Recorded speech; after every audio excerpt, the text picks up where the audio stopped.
Salut les métalleuses et salut les métalleux. Le créateur m'a laissé les manettes cette semaine pour évoquer une légende du hard rock, Trust.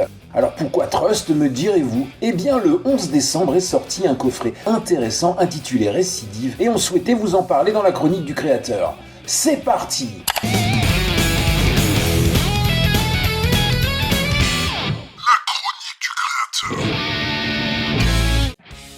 On n'est pas là aujourd'hui pour refaire la bio mouvementée et haute en couleur du groupe, mais pour parler de leur dernière offrande qui est sortie dans les bacs le 11 décembre. Mais quand même Trust, c'est qui ? C'est quoi ? C'est comment ?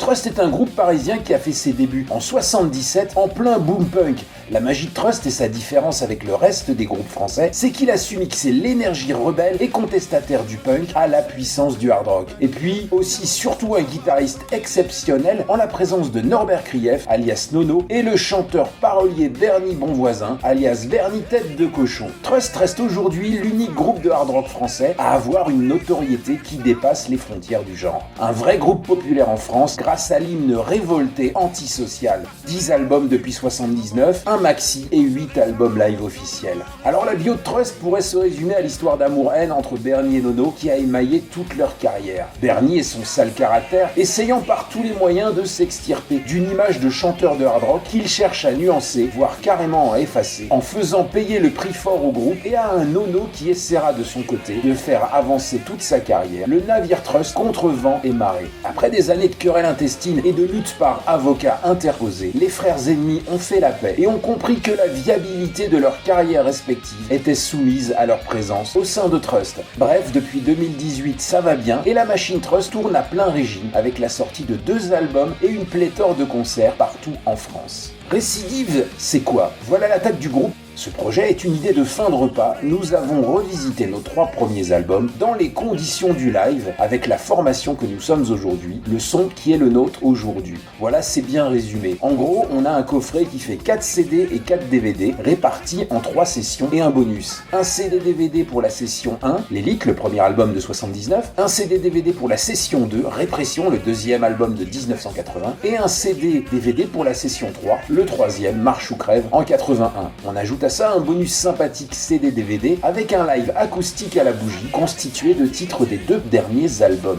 Alors au final, ça donne quoi ? Eh bien, votre avis dépendra du rapport que vous avez avec le groupe et l'influence qu'il a eu dans vos vies. Il faut dédramatiser tout ce qu'on entend et lit sur les réseaux sociaux. Avec Récidive, on n'assiste pas à une opération de révisionnisme de l'œuvre de Trust. Il faut avant tout prendre cette opération comme une belle prestation live sans public. Ce ne sont pas des réenregistrements studio des 3 premiers albums mythiques. C'est une captation live de ce que sont aujourd'hui le son et l'attitude scénique du groupe. Il faut saluer cette sortie pour ce qu'elle est. Une performance, 26 jours de répétition et un enregistrement dans des conditions live avec le son de Trust en 2020. Et un batteur différent sur chaque disque. Ceux qui ont vu le groupe en live ces dernières années ne seront pas étonnés. L'énergie est présente, c'est l'occasion d'ailleurs d'entendre les anciens titres, car Bernie refuse de les jouer en live, mis à part Antisocial en finale. C'est d'ailleurs là que peut naître une incompréhension dans la démarche artistique. En live, on ne remonte pas plus loin que Européenne, et là le coffret balance la purée sur des titres qui ont 40 ans.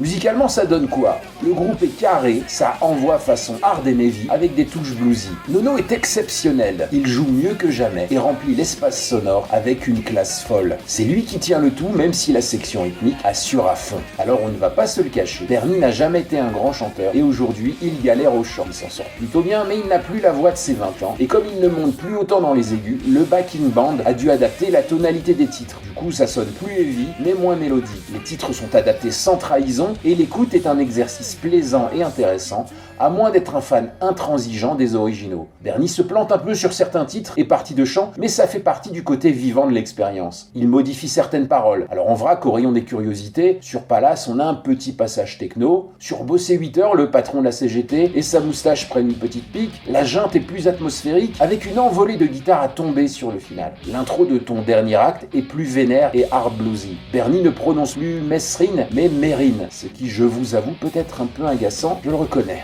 Et aussi des ajouts de choristes féminines sur certains. Mais il y en a d'autres que je vous laisse découvrir.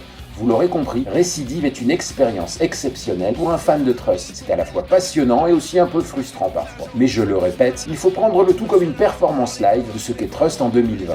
Et là, ce sera du plaisir. Vous pouvez trouver ce coffret pour moins de 50 € et c'est une bonne affaire. Après, on pourra s'interroger de l'intérêt d'avoir sorti des versions simples CD-DVD de chaque album pour 17 € pièce.